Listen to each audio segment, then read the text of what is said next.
اس وقت تو یہ کبوتر اکیلا ہے، لیکن بنیادی طور پر یہ 2 کبوتر ہیں جو گزشتہ 8 سے 9 سال سے ہمارے گارڈن میں آتے ہیں، کیونکہ یہ ان کے لیے یہاں پانی وغیرہ کا انتظام ہے۔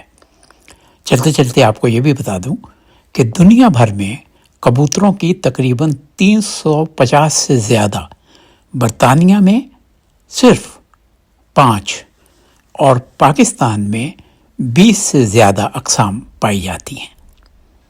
آئندہ کبھی اگر وقت ملا تو میں آپ کو پاکستان میں کبوتروں کی اقسام کے نام بھی بتاؤں گا۔ یہ یاد رکھیے کہ کبوتر بازی ایک مشغلہ ہے جو بھارت اور پاکستان میں بہت زیادہ ہے، اور پاکستان دنیا میں دوسرے نمبر پر کبوتر بازی کرنے والا ملک ہے۔ ایک زمانہ تھا کبوتر قاصد کہلاتا تھا، خط لے کے جاتا تھا۔ اب ٹیکنالوجی کا دور ہے، نہ خط لکھنے کا زمانہ رہا اور نہ خط لے جانے والا کبوتر۔